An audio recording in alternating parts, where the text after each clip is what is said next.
Welcome back to Inspire AI, the podcast where we explore what happens when technology stops being a tool and starts becoming a teammate. I'm your host, Jason McKinsey.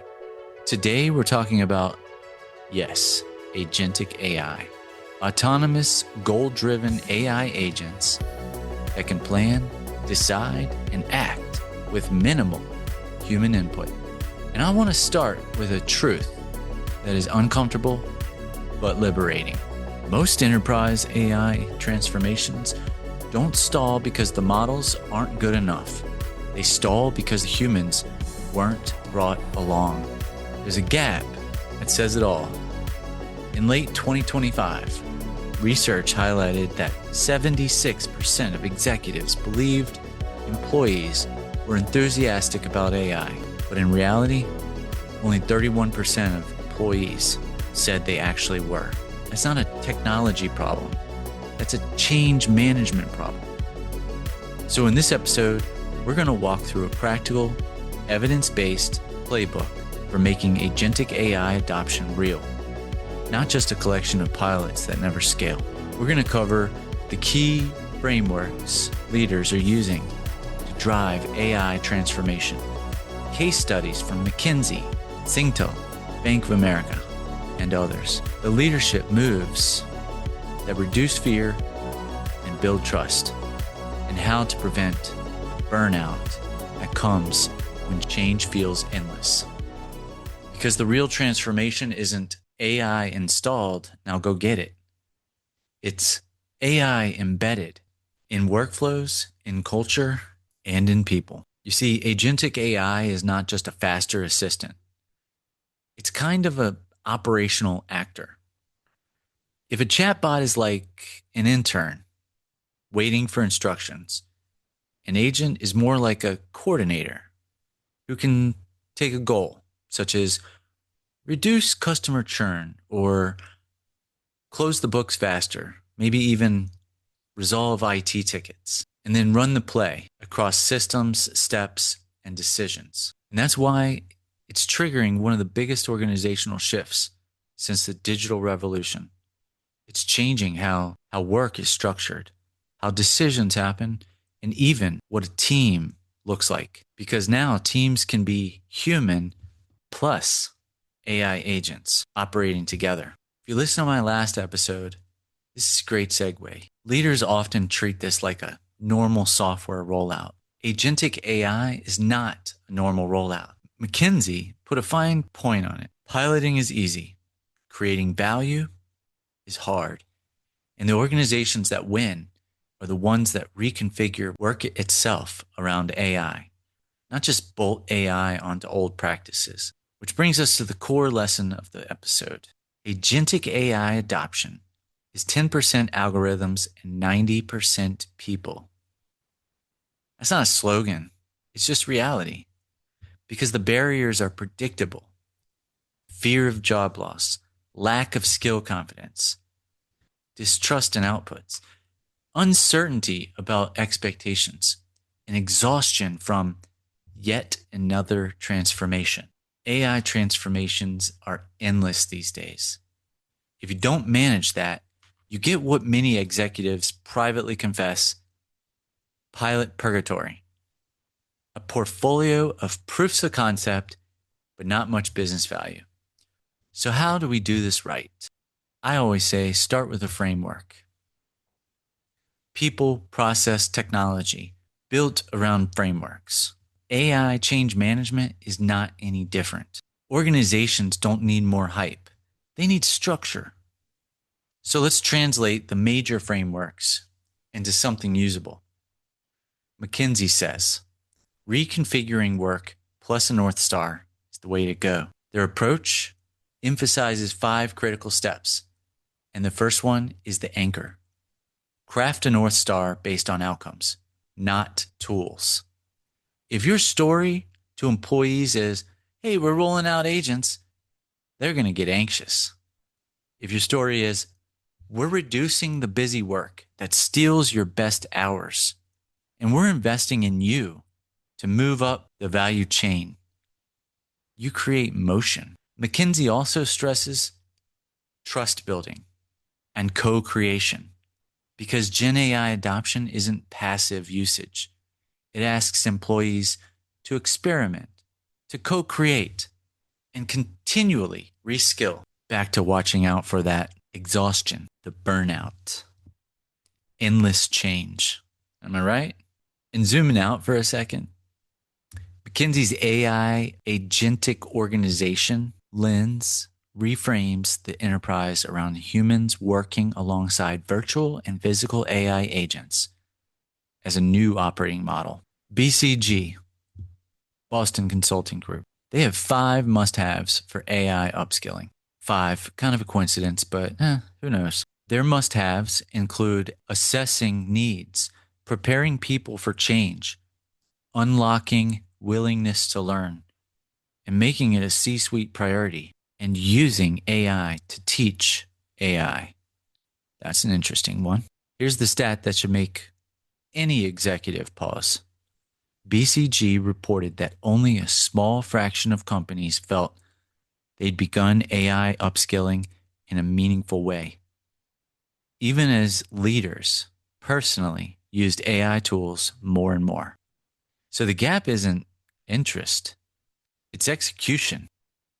Here's another professional services firm, Mercer, bringing together capabilities across risk, capital, people, investments, management, consulting, etc. Mercer frames the problem as continuous reinvention, an AI-augmented operating system where agentic AI pushes companies to redesign work and orchestrate the best mix of humans and agents. Their change drivers include integrated infrastructure, leadership for hybrid work, empowerment, new governance, reimagined structures, a culture of collaboration, process redesign, and importantly, the power of skills.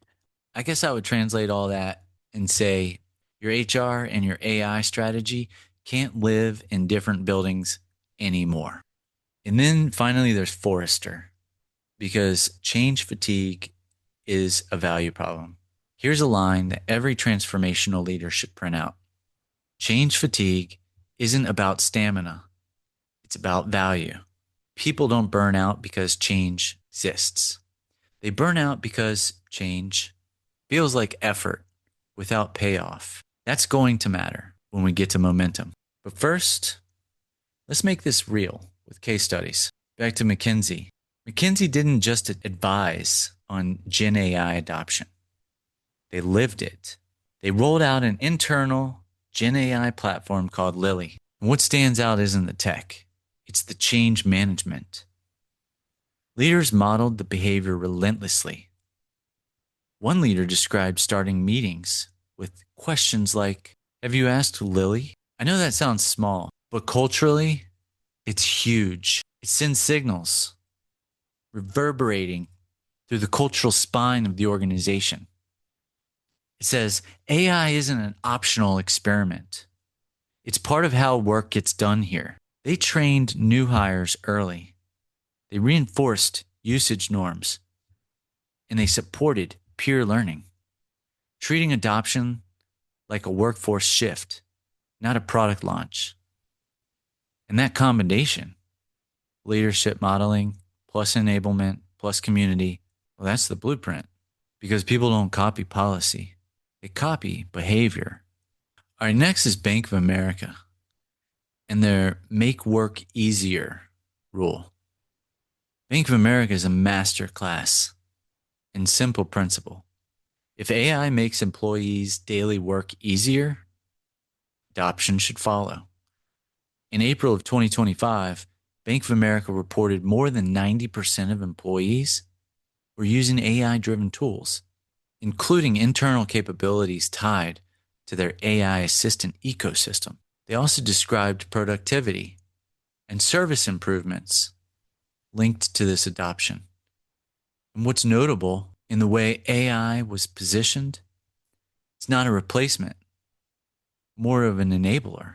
When employees experience AI as it removes friction the resistance curve changes. And in regulated industries, that's the goal. Pair usefulness with governance, so trust grows at the same time.